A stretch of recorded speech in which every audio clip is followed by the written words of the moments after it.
স্বাগত জানাচ্ছি আর কাবিল নিবেদিত দেশ সন্ধ্যায়। আপনাদের সাথে আছি আমি সুরভি তরণী। আজকে আমরা দেশ সন্ধ্যায় আলোচনা করব গুপ্ত নিয়ে তোলপাড় রাজনীতি এই বিষয়টি নিয়ে, এবং আলোচনার জন্য আজকে আমাদের সাথে স্টুডিওতে উপস্থিত আছেন রাজিকুজ্জামান রতন, সহ সাধারণ সম্পাদক বাসদ, এবং সাথে আরও আছেন ইলিয়াস খান, উপদেষ্টা সম্পাদক টাইমস অফ বাংলাদেশ। আপনাদের দুজনকেই স্বাগত আজকে আমাদের দেশ সন্ধ্যার আয়োজনে। এবং জানিয়ে দিলাম যে আজকে আমরা আলোচনা করব গুপ্ত নিয়ে তোলপাড় রাজনীতি, এবং শব্দটি এখন মনে হচ্ছে আগামী কয়েক বছর রাজনীতিতে এবং সোশ্যাল মিডিয়াতেও বেশ দাপিয়ে বেড়াবে, কারণ সংসদেও এটি নিয়ে আলোচনা হচ্ছে। আমি প্রথমে রাজিকুজ্জামান রতন, আপনার কাছ থেকেই শুনতে চাই, আসলে হঠাৎ করে গুপ্ত এই শব্দটা কেন এত বেশি গুরুত্ব পাচ্ছে, কেন এত আলোচিত হচ্ছে, বিশেষ করে সংসদেও আলোচনায় চলে এসেছে, এবং পাল্টাপাল্টি অভিযোগও চলছে রাজনৈতিক দলগুলোর মধ্যে, সৃষ্টি হয়েছে নানা বিতর্ক। আসলে সহজ কথায় বলতে গেলে গুপ্ত আসলে কারা? ধন্যবাদ। যে কোনো শব্দ অর্থ এবং তার প্রয়োগ এই দুটো দিয়েই বিবেচনা করা হয়। অনেক শব্দ আছে যার অর্থটা খুবই ভালো কিন্তু তার প্রয়োগটা অত ভালো না। যেমন যদি কেউ ওকে বলে যে গুপ্ত ধন পেয়েছি, তাহলে সে কি আনন্দিত হবে না ক্ষুব্ধ হবে? যদি কেউ বলে যে আপনার গুপ্ত বাসনাটা কি একটু বলুন তো, তাহলে কি সে মানে ক্ষেপে যাবে? ঠিক যেমন ধরুন রাজাকার মানে স্বেচ্ছাসেবক, তা রাজাকার বললে তো কারো খেপে যাওয়ার কথা না। তাহলে রাজাকার স্বেচ্ছাসেবক, এটা তো ভালো কথা, তাই না? কিংবা নাম হিসাবে মীর জাফর, এটা তো খুব ভালো নাম, কিন্তু এই ক্রিয়ার মধ্য দিয়ে এই শব্দগুলোর অর্থ কিন্তু পাল্টে গেছে। পলাশীতে মীর জাফর যে ভূমিকা পালন করেছিল, তারপরে ২৫০ বছর পার হয়ে গেল, এই ভূখণ্ডের কেউ আর তার সন্তানের নাম মীর জাফর রাখেনি। ৭১ সালে রাজাকাররা যে ভূমিকা পালন করেছিল, যার ফলে এখন পর্যন্ত রাজাকার শুনলেই আমাদের চোখে একটা মানে একটা মানসিকতা ফুটে ওঠে যে এই মানসিকতার লোকরাই হচ্ছে রাজাকার, এবং রাজাকাররা এই কাজ করেছে। ফলে অনেক সময় কেউ হয়তো গায়ের জোরে গলার জোরে বলে আমি রাজাকার হয়েছি, তো কি হয়েছে, কিন্তু তারপরেও কিন্তু রাজাকার কথাটা কেউ জনগণও যেমন অ্যাকসেপ্ট করে না, তাদেরও খারাপ লাগে। ঠিক তেমনি আমরা স্বৈরশাসন বিরোধী আন্দোলনের সময় যাদের বিরুদ্ধে লড়াই করেছি তাদের মধ্যে থেকেই একদল কিন্তু পরবর্তীতে আবার প্রকাশ্য হয়েছে। ফলে আজকে যখন তাদেরকে বলা হচ্ছে তাহলে এতদিন কোথায় ছিলেন আপনারা, কি তাহলে গুপ্ত অবস্থায় ছিলেন? এই গুপ্ত অবস্থা মানে তাদের ক্রিয়াটা তাদের কাছে একটা অপমানজনক বিষয় বলে মনে হয়। বাস্তবে এই কাজটা তো তারা করেছিলেন, এবং আজকে যখন প্রকাশ্যে যখন কাজ করছেন, তখন ২ বছর আগে তার ভূমিকার কথা কেউ প্রশ্ন তুললে সে কিন্তু বিব্রত হয়ে যাচ্ছে। এই বিব্রত ভাবটা ঠেকাবার জন্য, লজ্জা পাওয়াটাকে আড়াল করবার জন্য ক্ষোভ দিয়ে তারা সেটাকে প্রকাশ করছেন। যে কারণে দেখুন, গুপ্ত বললেই কেউ কেউ ক্ষেপে যাচ্ছেন, এবং গুপ্ত বললে কারো মনের মধ্যে একটু ধাক্কা লাগছে, এবং কেউ কেউ আছে তার নিজের ক্ষোভ ঝাড়ার জন্য অন্যকে গুপ্ত বলে সে আখ্যায়িত করছেন। আমাদের এখানে বাংলাদেশের রাজনীতিতে ত্যাগের যেমন একটা দৃষ্টান্ত আছে, রাজনীতি করতে গিয়ে অনেক ত্যাগ করার ব্যাপার আছে, আবার আমাদের রাজনীতিতে ট্যাগ লাগানোর একটা ব্যাপার আছে, যে কোনো মানুষের মানে ভূমিকাটাকে কালিমালিপ্ত করে দেওয়া যায় ট্যাগ লাগিয়ে। ফলে সেই ক্ষেত্রে যেমন একদিকে ফ্যাসিস্টের দোসর এই কথা বলে ট্যাগ লাগানোর চেষ্টা ছিল, এখন আবার এটাও শুরু হয়েছে যে কাউকে যখন আপনারা ফ্যাসিস্টের দোসর বলছেন, আপনারা তখন কোথায় ছিলেন, আপনারা তো তাদের সঙ্গেই ছিলেন, এইটাকেও ঠিক মানতে পারছে না। যেমন মীর জাফর ছিল ব্রিটিশদের সঙ্গে, রাজাকাররা ছিল পাকিস্তানদের সঙ্গে, গুপ্তরাও ছিল স্বৈরাচারের সঙ্গে, সেই কারণে এই ক্ষেত্রে তারা হয়তো একটু ক্ষুব্ধ হয়ে যায়। জি, রাজিকুজ্জামান রতন, ধন্যবাদ। এর পর্যায়ে ইলিয়াস খান, আপনার বিশ্লেষণটা একটু শুনতে চাই। গুপ্তরা এতদিন সুপ্ত ছিল কেন? সুপ্ত ছিল সুবিধাবাদিতা নিয়ে আমি মনে করি। সুপ্ত থেকে তারা যদি কোনো অ্যাক্টিভিটি যে না থাকতো তাহলে ধরুন কোনো প্রশ্ন উঠতো না, বাট তারা কিন্তু অ্যাক্টিভিটি ছিল। যেমন আমি যে উদাহরণ দিই, ঢাকা বিশ্ববিদ্যালয়ের ছাত্রলীগের সঙ্গে ছাত্রলীগের বিরোধী যে শক্তি, তারা গুপ্তভাবে ছাত্রলীগ হয়ে থেকেছে এবং সাধারণ ছাত্রদের নানাভাবে অত্যাচার নির্যাতন করেছে, এবং দুই আমলেই তারা এখন বেনিফিট নিচ্ছে। আওয়ামী লীগের আমলে ছাত্রলীগের সঙ্গে থেকে সাধারণ ছাত্রদের অত্যাচার নির্যাতন করেছে বা নিজেদের ক্ষমতা দেখিয়েছে, এখন আবার যে আওয়ামী লীগ চলে গেছে বলছে যে আমরা ওখানে গুপ্ত ছিলাম বা আমরা কৌশলে আশ্রয় নিয়েছিলাম। অন্য সংগঠন তো আছে, তারা তো নেয়নি। এবং গুপ্ত রাজনীতির ফল কি আমি জানি না, রতন ভাই আমার সঙ্গে একমত হবেন কিনা। সিপিবি একসময় কিন্তু অনেক দলে কিন্তু তারা এরকম আমি তাদেরকে গুপ্ত বলবো না কি বলবো বুঝতে পারছি না, তারা কিন্তু ছিল, কিন্তু আলটিমেট রেজাল্ট কিন্তু ভালো হয়নি। বাংলাদেশে যে বাম আন্দোলন, ধরুন অন্য অন্য সংগঠনের প্রতি যে মানুষের শ্রদ্ধা, সিপিবি কিন্তু অনেক ক্ষেত্রে সেই শ্রদ্ধাটা অর্জন করতে পারেনি। সুতরাং গুপ্ত রাজনীতি সুবিধাবাদী থেকে করে থাকে। আপনি দেখুন না, এই যে আমি বলি উদাহরণ যদি দিই, গত সরকার বিরুদ্ধে যারা আন্দোলন করেছে, বিশেষ করে আমি যদি বিএনপির কথা বলি, গুম হওয়ার ভয় ছিল, অনেকে গুম হয়েছিল, শয়ে শয়ে মামলা খাওয়ার ভয় ছিল, জীবনে চাকরি পাবে না। যে ছেলেটি ঢাকা বিশ্ববিদ্যালয় অন্যান্য পাবলিক বিশ্ববিদ্যালয়ে পড়ে, সে জানে যে আমি হয়তো মাস্টার্স কমপ্লিট করতে পারবো না, পাশ করলেও জীবনে চাকরি পাবো না, এইসব ঝুঁকি নিয়ে তারা কিন্তু বুক উঁচিয়ে রাজনীতি করেছে। তারা কিন্তু কোনো সংগঠনে আশ্রয় নিয়ে অন্য সংগঠনের ছাত্রছাত্রীদের অত্যাচার, নির্যাতন, এই যে হলে যে ড্রয়িং রুম কালচার, এসব যে করেছে এর সঙ্গে তারা ছিল। বাট ছাত্র দলের বা অন্য অনেক সংগঠন আছে, তারা কিন্তু এগুলো করেনি। সুতরাং এটি যেমন এই যে ভাই যে কথাটি বলেছেন, রাজাকার শব্দের অর্থ কিন্তু খুব ভালো, গুপ্ত শব্দের অর্থ সব অর্থে কিন্তু খারাপ না, এবং কাদের গায়ে লাগে আপনি দেখবেন যারা গুপ্ত ছিল। যেমন আপনি দেখুন চিটাগাং যে একটি ঘটনা ঘটেছে, ছাত্রদল ছাত্র শিবির মারামারি হয়েছে, গোলাগুলি হয়েছে, গুপ্ত লিখেছিল এই জন্য।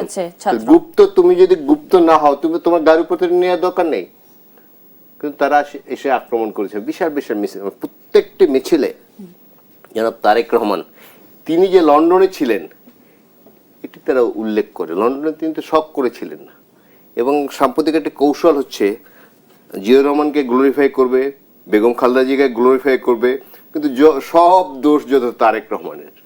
তিনি তো 17 বছর শক করে গিয়ে বা আরাম করার জন্য লন্ডনে ছিলেন, আরাম করার জন্য লন্ডনে ছিলেন, তার উপর কত মামলা ছিল, তিনি মিডিয়ায় কথা বলতে পারেন, নানা ধরনের অত্যাচার নির্যাতন হয়েছে। সুতরাং আমি বলতে চাই গুপ্ত রাজনীতি থেকে বেরিয়ে আসতে হবে।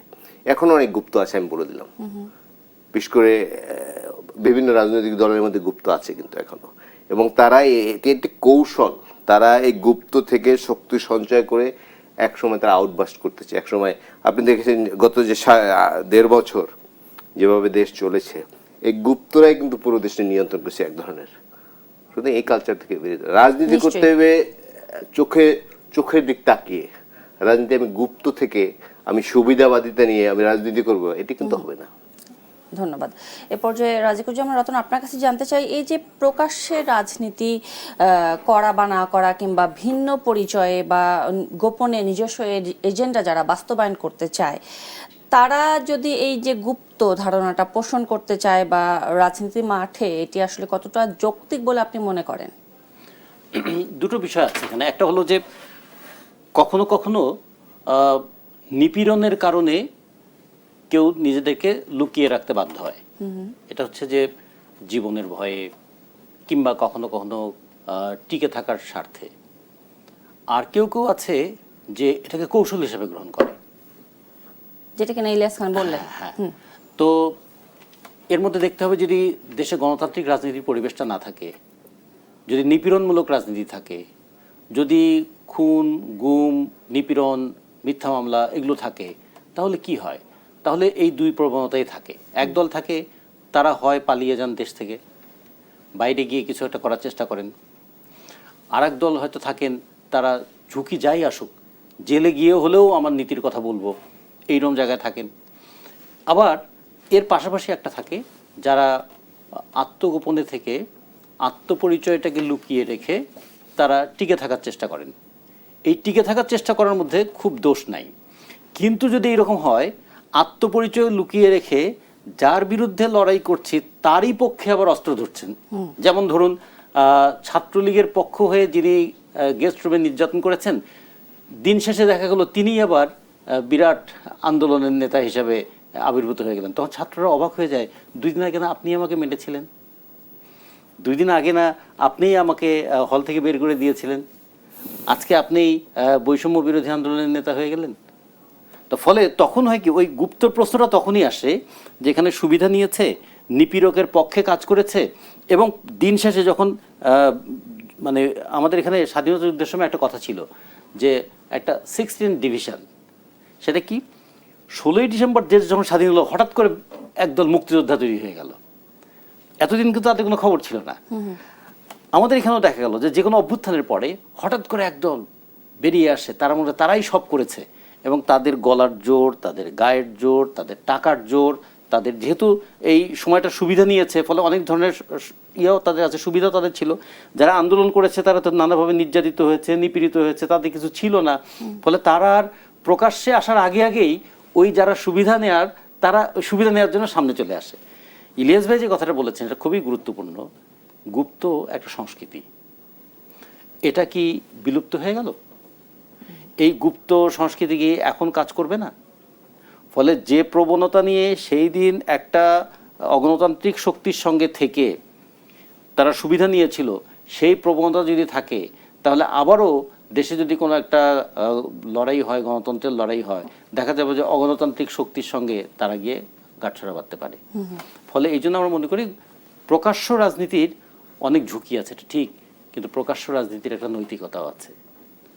প্রকাশ্য রাজনীতিতে অনেক বিপদ আছে, এটা যেমন ঠিক, পাশাপাশি প্রকাশ্য রাজনীতির মধ্যে একটা বীরত্ব আছে, যে আমি আমার রাজনীতির কথাটা জনগণের সামনে বললাম, জনগণ গ্রহণ যদি না করে আমি আবার বলবো, কিন্তু জনগণের সঙ্গে প্রতারণা করব না। এই কমিটমেন্টের জায়গা থেকেও একটা প্রকাশ্য রাজনীতি যদি হয়, সেটা গণতন্ত্রকে এগিয়ে দেবে। আর যদি মনে করি যে না, নীতির চাইতে কৌশল বড় হয়ে গেল, তাহলে কিন্তু হয়তো কৌশলে বিজয়ী হবে, নীতিটা পরাস্ত হয়ে যাবে। জি, অসংখ্য ধন্যবাদ। এই পর্যায়ে ইলিয়াস খান, আপনার কাছ থেকে একটু যদি আমরা পিছনের ইতিহাস জানতে চাই বা গল্পটা শুনতে চাই, গুপ্ত সংস্কৃতি রাষ্ট্রের সূচনাটা কবে থেকে হলো বাংলাদেশের রাজনীতিতে আর কি বিশেষ করে? এটি তো সাম্প্রতিক কালে দেখলাম আমরা, আগে স্মল স্কেলে ছিল, বাট সাম্প্রতিক কালে ধরুন আমরা তো এর বিশেষ করে 5 তারিখের পরে এটি কিন্তু প্রকাশ্য হয়েছে। 5ই আগস্ট 5ই আগস্টের পর যে ছেলেটি ছাত্রলীগের হয়ে বঙ্গবন্ধুর নাম বলে গলা ফাটিয়েছে, তিনি ছাড়া দেশে কোনো নেতা নেই, হঠাৎ করে তিনি এই আন্দোলনের একদম প্রথম সারির নেতা হয়ে গেলেন। এটা তো অসততা, একদম অসততা। যে ভাই বললেন, যেমন আমরা শুনেছি মুক্তিযুদ্ধের পরে অনেক রাজাকার, যাদের একটু কম চিন্ত মানুষ, যখন দেশ স্বাধীন হয়েছে তখন এসে মুক্তিযুদ্ধের স্লোগান দিয়ে, আপনি দেখবেন অনেকবারই চুরি করতে আসে, চোর যখন পালিয়ে যায় বা যেতে চায়, মানুষ যে ধাওয়া করে না, তার সঙ্গে চোরও কিন্তু ধাওয়া দেয়। এটা রাজনৈতিক অসততা, বিরাট অসততা। এবং আপনি যেটা বলেছেন, 5 তারিখের পরে আমরা দেখছি বিভিন্ন হলে, বিভিন্ন জায়গায়, বা ইভেন চাকরি বাকরির ক্ষেত্রেও বলেছে যে এ ধরনের 16 বছর ক্রিম খেয়েছে, আবার বলছে না আমি দায় থেকে ওখানে ছিলাম, আমি তো আপনাদেরই লোক। এরকম সংস্কৃতি আমরা দেখেছি। তো এটি রাজনৈতিক অসততা, এটি করা কোনোভাবে ঠিক না। এবং এর পক্ষে যারা, যেমন একজন বলেন যে, কালকে আমি একটা আলোচনা শুনছিলাম, মুসা নবী ফেরাউনের কি রাজদরবারে গুপ্তভাবে ছিলেন বা ছদ্মবেশে ছিলেন। তো এখন তো এটা ফেরাউনের আমল না ভাই, এটা তো এখন বহু যুগ পেরিয়ে গেছে। এই যুক্তি তো এখন চলবে না। বুক চিতিয়ে রাজনীতি করতে হবে না। এই যেমন ওনারা রাজনীতি করছেন দীর্ঘদিন ধরে, কবে ক্ষমতায় আসবেন কি আসবেন না জানেন না, কিন্তু ন্যায় নীতির কথা কিন্তু বলে যাচ্ছেন। এটাই তো পলিটিক্স। এই যে যারা গুপ্ত আছেন, সুপ্ত অবস্থায় আছেন, তারা কি এটা বাধ্যবাধকতা মেনে করছেন নাকি অন্য কোনো কিছু? আমি জানি না তাদের দলের কোনো ইনস্ট্রাকশন আছে কিনা, হয়তো থাকতে পারে, বাট এটা বাধ্যবাধকতা, এটা এক ধরনের সেলফ সেন্সরশিপের মতো। আমি এখন এই গলে ক্রিম খেলাম, আপনি দেখবেন কিছু লোক আছে বলে যে প্রেজেন্ট গভর্নমেন্ট পার্টি, বর্তমান যে সরকার আছে, যখন যে সরকার, আমি সরকারের সঙ্গে রাজনৈতিক পাল্টানো, হ্যাঁ, নীতিহীন যারা, এগুলি তারা করে। বাধ্যবাধকতা থেকে হয়তো দলের নির্দেশ থাকতেও পারে বা সংগঠনের নির্দেশ থাকতেও পারে, বাট এই নির্দেশ দেওয়া উচিত না। জি, রাজাকারুজ্জামান রতন, আপনার কি মনে হয় যে এই যে খোলস পাল্টানোর কৌশল হিসেবে তারা এই গুপ্ত শব্দটিকে ব্যবহার করছে, নাকি দল থেকে নির্দেশ দেওয়া হয়েছে যে এটা বাধ্যতামূলকভাবে তোমাদেরকে এই রূপ ধারণ করতেই হবে? আজকে যে আলোচনাটা হচ্ছে সেখানে দুটো জিনিস খেয়াল করে দেখুন। 1942 সালে যখন জামাতে ইসলাম প্রতিষ্ঠিত হলো, 41 সালে, তখন তারা কিন্তু পাকিস্তান আন্দোলনের বিরোধিতা করেছিল।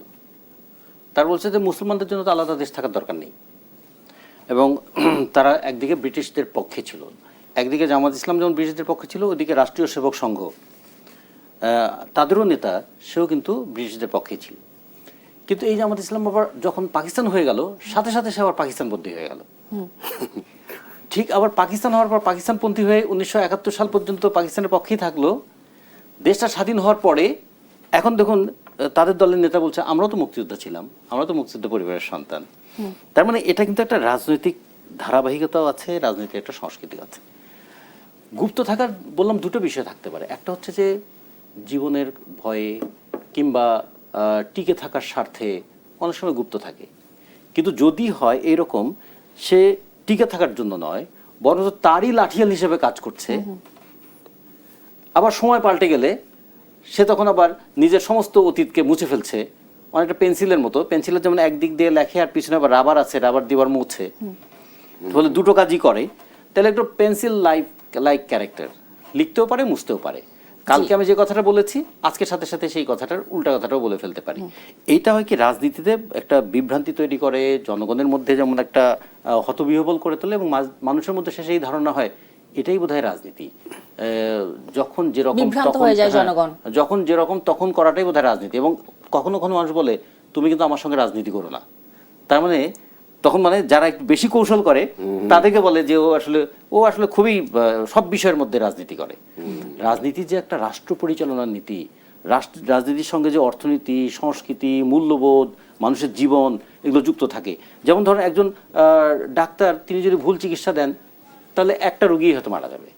একজন ড্রাইভার যদি গাড়ি ভুলভাবে চালায় তাহলে ওই গাড়িতে 50 জন লোক তাদের জীবনে হয়তো বিপন্ন হতে পারে। কিন্তু একজন রাজনৈতিক নেতা যদি ভুলভাবে দেশটাকে পরিচালনা করে তা দেশের মানুষের কিন্তু এই যে জনগণ বিভ্রান্ত হচ্ছে, এই জন্য রাজনীতিকে সবসময় খেয়াল রাখতে হবে, রাজনীতিকে সবসময় একটা যাচাই বাছাইয়ের মধ্যে থাকতে হবে, রাজনীতির ভুলকে সবসময় সমালোচনার মধ্যে রাখতে হবে। আমাদের তো রাজনীতির ভুলকে আবার আমরা ক্ষুব্ধ হয়ে যাই। ফলে একদিকে যেমন গুপ্ত রাজনীতি আছে, এই যে জনগণ বিভ্রান্ত হচ্ছে এবং গুপ্ত নিয়ে যে সংসদেও আলোচনা হচ্ছে, এই বিষয়টি আরেকটু আলোচনা করতে চাই, তবে একটি বিরতির পরে ফিরে আসবো আপনাদের দুজনের কাছে। দর্শক দেখছেন আর কাবিল নিবেদিত দেশ সন্ধ্যা।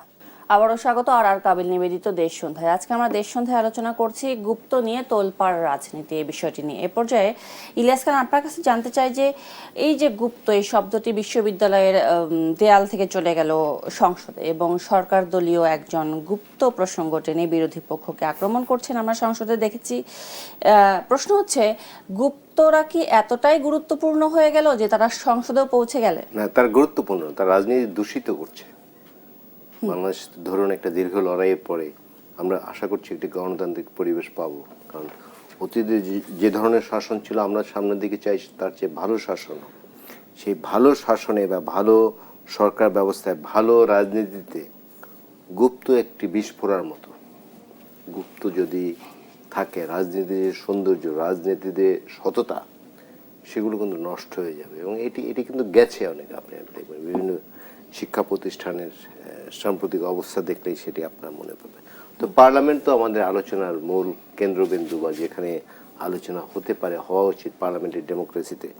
সেই জন্য একজন সংসদ সদস্য তুলেছেন এবং আলোচনা এখন চলছে। এবং একটু আগে ভাই বলেছেন যে অনেক ভালো শব্দ গালিতে পরিণত হয়েছে, যেমন রাজাকার। গুপ্ত কিন্তু অলরেডি গালিতে পরিণত হয়েছে এবং আগামী দিনে এটি আরো গালিতে, বড় গালিতে পরিণত হবে। আপনি বলছেন যে গুপ্ত হচ্ছে বিস্ফোরার মতো, তাহলে তো নিশ্চয়ই এর চিকিৎসার প্রয়োজন। চিকিৎসা কার হাতে? চিকিৎসা কার হাতে এটি আমি জানি না। চিকিৎসা যিনি গুপ্ত তার হাতে। এই কারণে একটা মেন্টাল মেকআপ চেঞ্জ করতে হবে। আমি এখনো স্বৈরাচারী শাসন ব্যবস্থায় ক্রিম খাবো, গণতান্ত্রিক পরিবেশ আসলেও ক্রিম খাবো, এটি আসলে মানসিকতা যদি চেঞ্জ না হয়, এটি আপনি যেটা বলেছেন কোনো চিকিৎসা আসলে নেই। জি, রাজাকুজ্জামান রতন, আপনার কাছ থেকে জানতে চাই যে আপনার কি মনে হয় যে বাংলাদেশের রাজনৈতিক সংস্কৃতির গভীরে যে অনেকদিন থেকে জমে থাকা ক্ষোভ বা ক্রোধ বা সন্দেহ, যেটাই বলি না কেন, তার প্রতীকী সংঘাতের এক ধরনের বহিঃপ্রকাশ এই গুপ্ত? না, আমি সেভাবে ভাবি না। দুটো জিনিস খেয়াল করে দেখুন, আমাদের যতগুলো বড় বড় সংগ্রাম ছিল, সেই সংগ্রামের পরে সংগ্রামের চেতনাটাকে ভুলিয়ে দেওয়ার একটা চেষ্টা ছিল। যেমন ৭১-এর মুক্তিযুদ্ধ কি বিশাল সংগ্রাম আমাদের, ১৯০ বছরের ব্রিটিশ বিরোধী সংগ্রাম, ২৩ বছরের আমাদের পাকিস্তান বিরোধী সংগ্রাম, তারই তো মানে সম্মিলিত রূপ আমাদের মুক্তিযুদ্ধ। মুক্তিযুদ্ধের পরেই দেখেন মুক্তিযুদ্ধের চেতনা যে কী ছিল, একটা সাম্যের চেতনা ছিল, একটা মর্যাদাপূর্ণ সমাজের চেতনা ছিল, একটা ন্যায় বিচারের আকাঙ্ক্ষা ছিল, সব ভুলিয়ে গিয়ে দিয়ে আবার একটা দমন পীড়নের জায়গা চলে এলো। মানুষ তখন ভাবলো তাহলে মুক্তিযুদ্ধের আকাঙ্ক্ষাগুলো কোথায় গেল। ঠিক আমাদেরও ছাত্র জীবনে আমরা যখন ৯০-এর ছাত্র অভ্যুত্থান করলাম, তখন স্বৈরাচার বিরোধী গণতান্ত্রিক আন্দোলনের একটা আকাঙ্ক্ষা ছিল। সেখান থেকে সেই নূর হোসেন বলি আর ডাক্তার মিলন বলি, তাদের জীবন জিহাদের জীবন দেওয়া বলি, জিহাদের জীবনের মধ্যে দিয়ে কিন্তু সমস্ত ছাত্র সংগঠনগুলো এক হয়ে গিয়েছিল। কিন্তু 90-এর পরে 90-এর যে আকাঙ্ক্ষা, সেই আকাঙ্ক্ষাটা কিন্তু আর ধারণ করা হলো না। ঠিক 24-এও দেখুন, 24-এর জুলাই চেতনা বলতে যা বোঝায়, তা যদি বলি বৈষম্য বিরোধী, তাতে জুলাই চেতনার পর যারা ক্ষমতায় এলেন, জনগণের পক্ষে কাজ করবেন বলে 1.5 বছর, তারা কি আসলে জনগণের পক্ষে থাকলেন? এমন এমন কিছু কথা এখন দেখুন, গুপ্ত বলতে শুধু একটা রাজনৈতিক দলকে বলা হচ্ছে। এখন তো অন্তর্বর্তীকালীন সরকারের মধ্যে গুপ্ত ছিল। কীরকম? তারা অনেকে বলছেন যে সেই সময় যে কাজ হয়েছে আমি সেগুলো কিছু জানতাম না, অথচ তারা উপদেষ্টা পরিষদের সদস্য। তাদের ছাড়া কোনো কাজই হতো না। বলছে আমি কিন্তু এই মার্কিনীদের সঙ্গে চুক্তির বিষয়টা আমি জানতাম না, কিংবা অমুক বিষয়টা আমি জানতাম না, কিংবা পরিবেশ বিষয়ক বিষয় আমি জানতাম না, আমাকে না জানিয়েই সিদ্ধান্ত নেওয়া হয়েছে। তারা ওইখানে ছিলেন, নীতি নির্ধারক পর্যায়ে ছিলেন, কিন্তু বাস্তবে এখন কোনো দায় নিচ্ছেন না। এই যে দায় এড়ানোর কৌশল, কখনো কখনো সুবিধা নেয়া, কখনো কখনো দায় এড়ানো, এই দুটোই কিন্তু রাজনীতিতে একটা নেতিবাচক প্রবণতা তৈরি করে। তো ফলে আমরা মনে করি যে আগামী দিনের বাংলাদেশের রাজনীতিতে জবাবদিহিতার রাজনীতি তৈরি করতে গেলে প্রত্যেককেই তো জবাবদিহিতার মধ্যে আসতে হবে। রাজনৈতিক দলের জবাবদিহিতা একরকম, প্রশাসনের জবাবদিহিতা একরকম, আমাদের মন্ত্রী পরিষদে যারা থাকবেন তাদের জবাবদিহিতা একরকম, কিন্তু প্রত্যেককেই কোনো না কোনোভাবে একটা জবাবদিহিতার মধ্যে থাকতে হবে। জবাবদিহিতাবিহীন সমাজ এটা একটা অগণতান্ত্রিক সমাজ, এবং এই অগণতান্ত্রিক সমাজই কিন্তু কখনো কখনো এই স্বেচ্ছাচারী মনোভাব গড়ে ওঠে, যে কারণে আমরা গণতন্ত্রের পরিবর্তে মবতন্ত্র তৈরি হতে দেখেছিলাম। যে কোনো কাউকে একটা ট্যাগ দিয়ে তাকে মেরে ফেলা যায়, তার প্রতিষ্ঠান ধ্বংস করা যায়, তার বাড়ি দখল করা যায়, তার ব্যবসা কেড়ে নেওয়া যায়, এমনকি তাকে সমাজের কাছে হেয় করে দেওয়া যায়। শুধুমাত্র ওই শিক্ষকদের উপর যে নিপীড়নটা হয়েছে, খেয়াল করে দেখুন তো, অভ্যুত্থানের পরে আমাদের তো পাশাপাশি আরো 2টা দেশে অভ্যুত্থান হয়েছিল, শ্রীলঙ্কায় হয়েছিল, নেপালে হয়েছিল। সেখানে কি এই কাজগুলো হয়েছে? যে আদর্শিক জায়গা থেকে এখন রাজনৈতিক দলগুলোর অবস্থান কি আপনার কাছে কি মনে হয়, এটি জানতে চাইবো একটি বিরতির পরে এসে। আপনাদের দুজনের কাছে একই প্রশ্ন জানতে চাইবো। দর্শক দেখছেন আর কাবেল নিবেদিত দেশ সন্ধ্যা। আমন্ত্রণ জানাচ্ছি আর কাবেল নিবেদিত দেশ সন্ধ্যায়। আজকে আমরা দেশ সন্ধ্যায় আলোচনা করছি গুপ্ত নিয়ে তোলপাড় রাজনীতি, এই বিষয়টি নিয়ে, এবং আলোচনার জন্য আজকে আমাদের সাথে উপস্থিত আছেন রাজিকুজ্জামান রতন এবং ইলিয়াস খান। এই পর্যায়ে ইলিয়াস খান, আপনার কাছে জানতে চাই, এবারে দেশের সামগ্রিক পরিস্থিতি নিয়ে একটু জানতে চাইবো আপনার কাছে, যে আমরা দেখেছি যে জ্বালানি নিয়ে ভোগান্তি খুব একটা কমেনি বলা ভালো আর কি। ব্যবস্থা, বিশেষ করে স্বাস্থ্য খাতে যে হামের ব্যবস্থাপনা, সেটি নিয়ে সরকার এখনো বিপাকে রয়েছে এবং বেশ চ্যালেঞ্জের মোকাবেলাই করতে হবে এটি নিয়ে সরকারকে। এই সংসদের বাইরে এই যে রাষ্ট্র মেরামত বা সংস্কারের যে কথাগুলো আমরা বলে আসছি এতদিন ধরে, তার কি যথাযথ আলাপ হচ্ছে কিংবা তার বাস্তবায়ন আমরা দেখতে পাচ্ছি? না, সংসদে তো বেশি আলোচনা হচ্ছে জুলাই সনদ, রাষ্ট্র নতুন বন্দোবস্ত কি হবে, রাষ্ট্র সংস্কার কি হবে, সেটি খারাপ কিছু না, সেটি হওয়া উচিত। বাট মূল যে আলোচনাগুলো জনজীবনে যেটা ভোগান্তি সৃষ্টি করছে, আপনি যে তেলের কথা বললেন, যদিও এটি বৈশ্বিক সংকট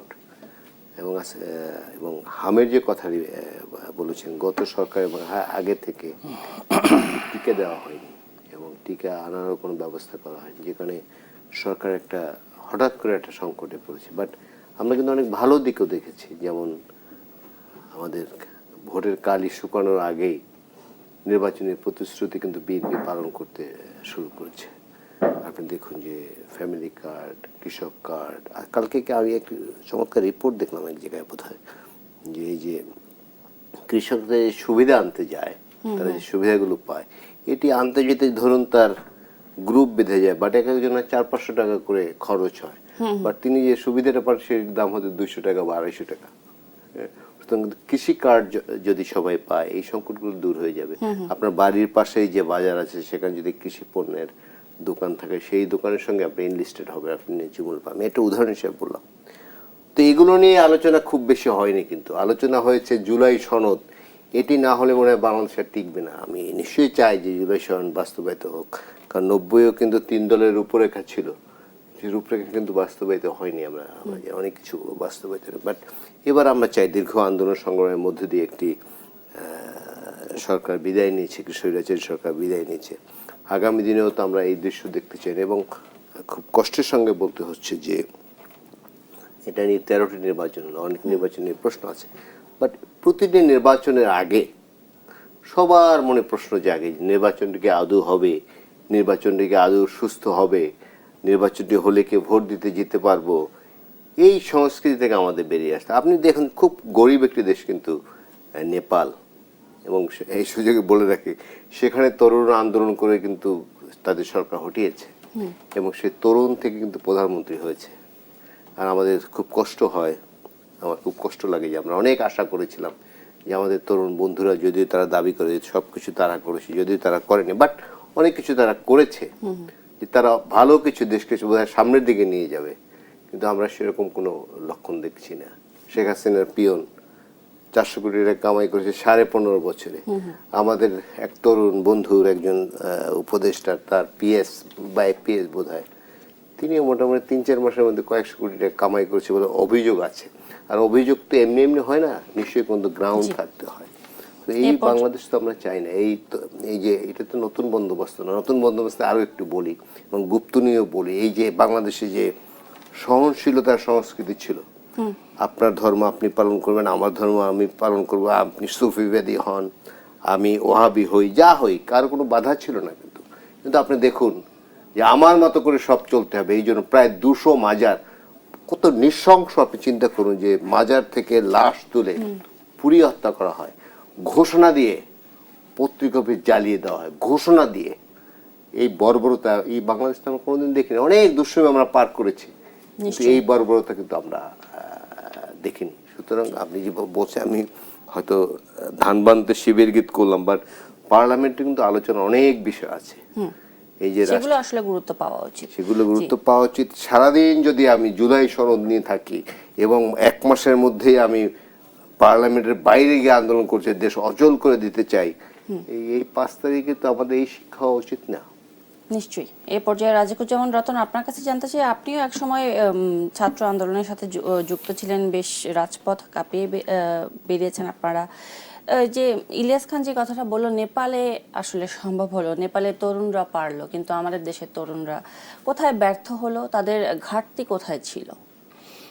এখানে দুটো বিষয় ছিল, যে আমাদের এখানে রাজনীতিতে এমন একটা দ্বিদলীয় বাতাবরণ তৈরি হয়েছে যে এর বাইরে বিকল্প কারোর জায়গা করে নেওয়াটা খুব কঠিন। এবার একটা সুযোগ ছিল, জনগণের আকাঙ্ক্ষাও ছিল, কিন্তু সেই জনগণের আকাঙ্ক্ষা অনুযায়ী কাজটা 18 মাসে হয় নাই, বরঞ্চ জনগণের আকাঙ্ক্ষার বিপরীতেই পথ হেঁটেছে। যে কারণে এখন দেখুন, আমরা যতটা না সনদ নিয়ে আলোচনা শুনছি, যতটা না মসনদ নিয়ে আলোচনা শুনছি, মানুষ এখন থেকে সনদ এবং মসনদ, কিন্তু ব্যবস্থার গলদটা কোথায় ছিল সেটা নিয়ে খুব একটা আলোচনা হচ্ছে না। তাহলে না ব্যবস্থাটা দূর করা যেত। অনেকে এখন হাসতে হাসতে বলেন, আগে যাদেরকে আমরা স্বৈরাচারী বলি তারা ওই দুধ দিয়ে ভাত খেতেন, আর এখন এনারা যারা এসছেন তারা ভাত দিয়ে দুধ খেতে চান। ওনারা ট্যাক্স ফ্রি গাড়ি নিতেন, এনারা সরকারি গাড়ি নিতে চাচ্ছেন। ট্যাক্স ফ্রি গাড়িতে তবুও তো বলছে যে গাড়িটা কিনতে হতো, শুধু ট্যাক্সটা মাপ পেতেন, এখন তো তারা পুরোটাই সরকারের উপর চালিয়ে যেতে চাচ্ছেন। তারপরে এমপি জনগণের ট্যাক্সের উপর চালিয়ে দেওয়া। তারপরে ধরুন তারা এখন উপজেলা পর্যায়ে তাদের এখন অফিস চাচ্ছেন, তাদের কিন্তু অফিস ভাড়া হিসেবে 15,000 টাকা দেয়া হচ্ছে, তারপরেও তাদের আবার ওখানে আলাদা অফিস লাগবে। এই যে চাওয়াগুলো, এতে মানুষ মনে করে তাহলে কি আলোচনাটা শেষ পর্যন্ত ক্ষমতাতে কেন্দ্রীভূত হলো, জনতা কি উপেক্ষিত থাকলো? তাহলে কেন আপনারা উপজেলায় অফিস চাচ্ছেন সেটা ভালো কথা, আপনারা সরকারি গাড়ি চাচ্ছেন, কিন্তু কৃষক যে ফসল উৎপাদন করার পর সেই ফসলের দাম পাচ্ছে না, জ্বালানি তেলের সংকটটা সমাধান করার জন্য কি উদ্যোগ নেওয়া দরকার সেগুলোর আলোচনাটা কি হওয়া উচিত। কিংবা আমরা যদি দেশের উন্নয়ন, উৎপাদন এবং বৈষম্য, এই তিনটা নিয়ে আলোচনা কেন করছি না? যে আমাদের উন্নয়ন হচ্ছে শুনছি, উৎপাদন বাড়ছে শুনছি, কিন্তু আমাদের শ্রমিক কৃষকের মজুরি এবং আয় বাড়ছে না কেন? সেগুলো সমাধান করার পথ কি? 2 মাস হয়ে গেল, খুব বেশি সময় না, এটা ঠিক, কিন্তু সূত্রপাত তো হতে পারতো, সেগুলো কিন্তু হয় নাই।